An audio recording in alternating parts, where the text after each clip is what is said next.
Serial में आने वाला एक नया ट्विस्ट। जी हाँ, अपने दिल पर पत्थर रखकर और अपने मन में अनुपमा के लिए सारी फीलिंग्स का दम घोटकर अब अनुज भरने वाला है श्रुति की मांग, वो भी सिर्फ और सिर्फ अपनी बेटी आद्या की खुशी के लिए।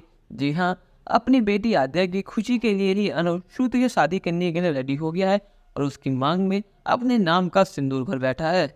अनुज के दिल में आज भी अनुपमा ही है। वो आज भी अनुपमा से इतना प्यार करता है जितना वो 26 साल पहले करता था, पर लेकिन यह परिस्थितियों के कारण और श्रुति की मेंटल हेल्थ देखते हुए अनुज को ये डिसीजन लेना ही पड़ा। उसको अनुपमा को छोड़कर आगे बढ़ना ही पड़ा। यहाँ जब अनुपमा ये सब देखती है, उसके तो पैरों तले जमीन खिसक जाती है। उसकी आंखों के सामने उसकी दुनिया उजड़ रही है और वो कुछ भी नहीं कर पा रही है। उसकी आंखों के सामने उसके अपने अनुज किसी और की मांग में सिंदूर भर रहे हैं। वो किसी और से 7 जन्मों तक साथ रहने का वादा कर रहे हैं और यहाँ पर छोटी बहुत ज्यादा खुश है और उसके साथ साथ श्रुति उससे ज्यादा खुश है। श्रुति को और चाहिए क्या था, उसे बस अपने अनुज का साथ चाहिए था, चाहे वो कैसे भी मिले। और यहाँ पर छोटी का जो मकसद था आज वो पूरा हो ही गया है। उसने अनुज की जिंदगी से अनुपमा को बाहर निकाल फेंका है और श्रुति को और अनुज को एक करा दिया है।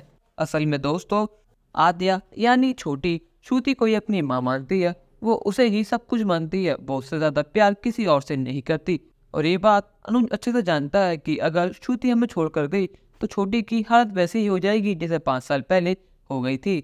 आज भी उसे अनुपमा के छोड़ के जाने के बाद पैनिक अटैक आते हैं। वो नहीं चाहता कि अगर श्रुति छोड़ के गई तो उसकी बेटी की हालत और ज़्यादा खराब हो जाए। वो छोटी से 2-2 बार माँ का पैर नहीं छीन सकता, तो उसकी खुशी के लिए ही वो ये फैसला लेता है। जब ये बात अनुपमा को पता लगती है कि अनुज शादी करने वाले हैं, तो अनुपमा अपने दिल पर पत्थर रखकर अपनी सारी फीलिंग्स को दबाकर ऐसा रिएक्ट करती है कि जैसे उसे कुछ फर्क ही नहीं पड़ा। वो चेहरे पर एक मुस्कान लाती है और अनुज से कहती है कि आपको बहुत बहुत बधाइयाँ, आप जल्दी से इनकी शादी कीजिए और अपना घर बसाइए। मैं आपके लिए बहुत ज़्यादा खुश हूँ। पर लेकिन यह अनुपमा मन ही मन बिखर गई है। उसके मन में दुखों का तूफान आ गया है।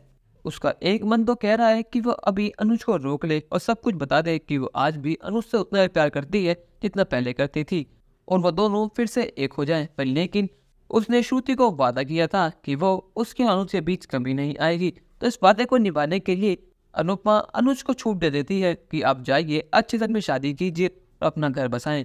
यहाँ अनुपमा समझ जाती है अनुज को चेहरा देखकर कि अनुज इस शादी से बिल्कुल भी खुश नहीं है। यहाँ पर अनुपमा अनुज को समझाती है कि अगर आपने फैसला ले ही लिया है तो आप इस फैसले पर अमल करना और इससे बिल्कुल पीछे मत हटना। श्रुति जी भी आपसे बहुत ज़्यादा प्यार करती हैं, उससे अच्छी लड़की आपको कहीं नहीं मिलेगी। यहाँ अनुज कहता है मुझे श्रुति नहीं, मुझे तुम चाहिए अनु, पर लेकिन मैं क्या करूँ, मैं अब बहुत ज़्यादा फंस चुका हूँ। तुम रेडी नहीं हो रही हो और वहाँ श्रुति को कुछ हो गया तो मेरी छोटी की हालत और ज़्यादा खराब हो जाएगी।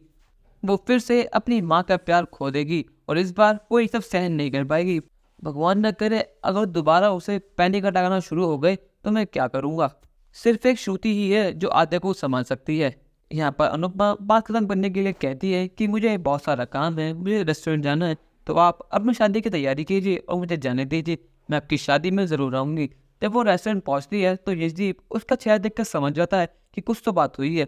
वो अनुपमा जी से पूछता है कि आखिर बात क्या हुई है। वहाँ अनुपमा रोने लगती है और सब कुछ तो बताती है कि अनुज जी ने शादी के लिए हाँ कर दी है, पर लेकिन पता नहीं मुझे इतना दुख क्यों हो रहा है, बल्कि मुझे तो खुश होना चाहिए। मैं तो यही चाहती हूँ ना कि उनका घर बसे, पर लेकिन जब उनका घर बस रहा है तो मेरे दिल में दुखों का तूफान आ गया है। यशदीप अनुपमा को संभालता है, वो उसे पानी पिलाता है और कहता है अनुपमा जी आप चिंता मत कीजिए, चाहे कंडीशन कैसी भी हो, अच्छी बुरी, मैं आपके साथ जिंदगी के हर एक मोड़ पर खड़ा रहूँगा।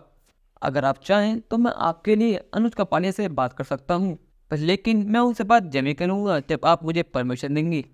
या अनुपमा यशदीप को साफ मना कर देती है कि नहीं नहीं सर, आप उनसे कुछ बात नहीं करेंगे, मैं तो यही चाहती हूँ कि उनमें घर बच जाए। अगर आप जाएंगे तो बात बिगड़ जाएगी और क्या पता वो शादी करने के लिए भी मना कर दें। यहाँ पर अनुपमा और यशदीप की नज़दीकियाँ बढ़ती हुई नजर आ रही हैं और जब ये सब अनुज को पता लगेगा तो उसका भी दिल चूर चूर हो जाएगा। भले ही वो शादी श्रुति से कर ले, पर लेकिन उसके मन में हमेशा अनुपमा ही रहेगी। वो दुनिया के किसी भी कोने में चला जाए, पर लेकिन वो हमेशा अनुपमा का ही नाम जप करता रहेगा। दोस्तों, कहानी में नया ट्विस्ट आपको कैसा लगा हमें कमेंट करके जरूर बताएं और चैनल को नहीं क्या सब्सक्राइब तो कर लें। धन्यवाद।